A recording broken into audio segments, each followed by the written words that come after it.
Hello, नमस्कार दोस्तों। आज हम बात करने वाले हैं फिर से साउथ इंडियन बैंक के बारे में। और एक दिन पहले ही मैंने कहा था कि स्टॉक में भारी गिरावट होगी और स्टॉक में वाकई में बहुत बड़ी गिरावट हुई है लास्ट के ट्रेडिंग सेशन में। और अब ये गिरावट कहाँ तक रहेगी उसकी हम यहाँ पर चर्चा करेंगे और थोड़ा-सा हम यहाँ पे मंथली और वीकली चार्ट को भी देखेंगे। तो यहाँ पर देखिएगा, मैंने अभी मंथली चार्ट लगाया हुआ है और मंथली चार्ट में अगर आप देखेंगे तो स्टॉक हमारे पुराने हाई के पास में चल रहा है। तो कहने का मतलब ये है कि स्टॉक जब भी हमारे पुराने लेवल्स पर आता है तो गिरावट आती है और कैंडल कैसी बनती है वो भी मैं यहाँ पर आपको बताने वाला हूँ। देखिएगा कि स्टॉक ने हमारा ये पुराना हाई यहाँ पर बनाया था, जो लगभग ₹26.27 का था। पहली बार जब स्टॉक यहाँ आया फिर से गिरावट आई, फिर स्टॉक दोबारा आया फिर गिरावट आई और फिर तीसरी बार फिर आया स्टॉक ने नया हाई तो बनाया पर फिर वही इन्वर्टेड हैमर बनाए, जो यहाँ पर भी बनी और यहाँ पर भी बनी। तो वही कैंडल हमारी यहाँ पर बन रही जब भी हाई के पास में आता है, तो और यहाँ पर भी देखेंगे तो वही कैंडल बनी। तो मंथली चार्ट में अगर आप देखेंगे तो स्टॉक में हमारा जो है इन्वर्टेड हैमर कैंडल बन रहा है पर अभी बनी नहीं है।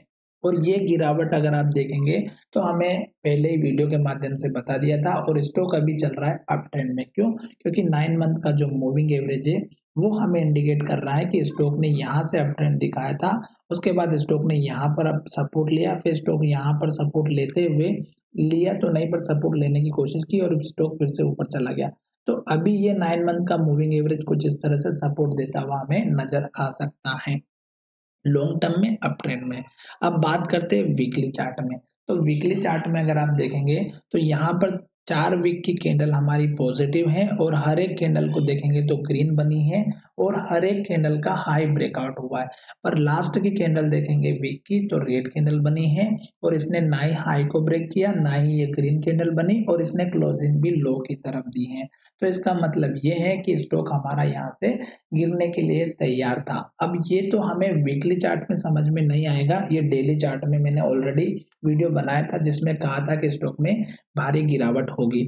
अब यहाँ पर हम बात करेंगे वीकली चार्ट में जो मूविंग एवरेज है वो अभी हमारा सपोर्ट दे सकता है। क्यों? क्योंकि ये बहुत नीचे चल रहा है, ये 30 पर है और मंथली में 26 पे था। तो ये सपोर्ट जब देने के लिए आएगा तो वहां पर ये हमारा सपोर्ट देता हुआ नजर आ सकता है। जैसे यहाँ पर पीछे भी स्टॉक ने अच्छे से सपोर्ट दिया था। अब हम बात करेंगे डेली चार्ट की। तो डेली चार्ट में मैंने इंडिकेट करके आपको बताया था कि हमारी जो कैंडल बनी है ये कैंडल बनी है इन्वर्टेड हैमर टॉप पर। और मैंने ये कहा था कि जब स्टॉक हमारे इस कैंडल के लो का ब्रेकआउट करेगी तो स्टॉक में गिरावट आएगी। तो देखिएगा 3 से 4 दिनों तक गिरावट आए, एक दिन स्टॉक फिर से हमारे इस लेवल पर ऊपर जाने की कोशिश की, जो हमारा पिछला हाई बना था उसके वहां तक स्टॉक ने टेस्ट किया पर स्टॉक उस लेवल को होल्ड ही नहीं कर पाया। वहां जो कुछ लोग बैठे हुए थे उन्होंने वहां से फिर से सेलिंग प्रेशर क्रिएट किया और स्टॉक यहीं से नीचे आ चुका। तो ये चीज आपको थोड़ा-सा समझना होगी चार्ट के बारे में।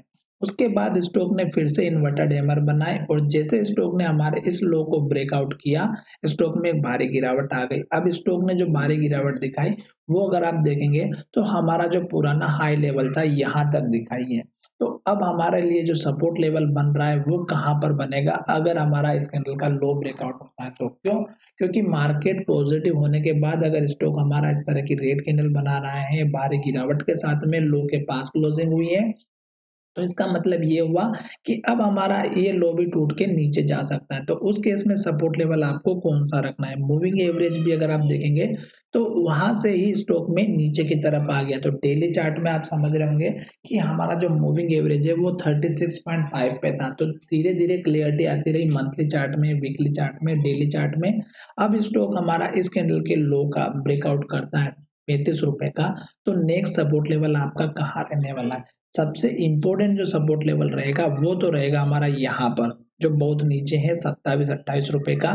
तो ये तो हो गया हमारा लॉन्ग टर्म वालों के लिए, क्योंकि स्टॉक जो है हमारा लास्ट का जो लो बना है वो हमारे लिए सबसे इम्पोर्टेंट रहता है और वही लेवल जो सबसे ज़्यादा स्टॉक में ट्रेडिंग होती है। तो ये हमने यहाँ से लेवल इम्पोर्टेंट देख लिया है, तो ये चीज़ आपको अच्छे से समझ में आ चुकी होगी। तो ये तो मैंने आपको समझा दिया बहुत ही नीचे वाला सपोर्ट लेवल, स्ट्रॉन्ग वाला।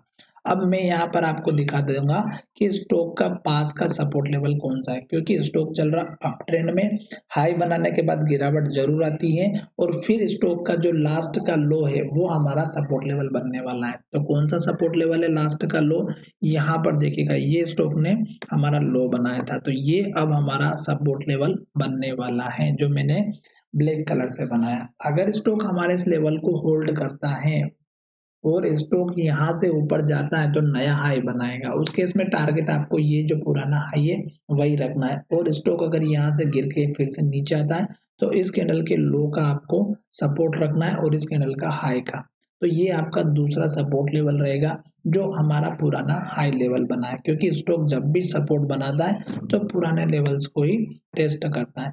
आशा करता हूँ कि ये वीडियो आपको समझ में आया होगा और इस तरह की जब भी कैंडल बनती है इन्वर्टेड हैमर ऊपर, तो आपको ध्यान में रखना है।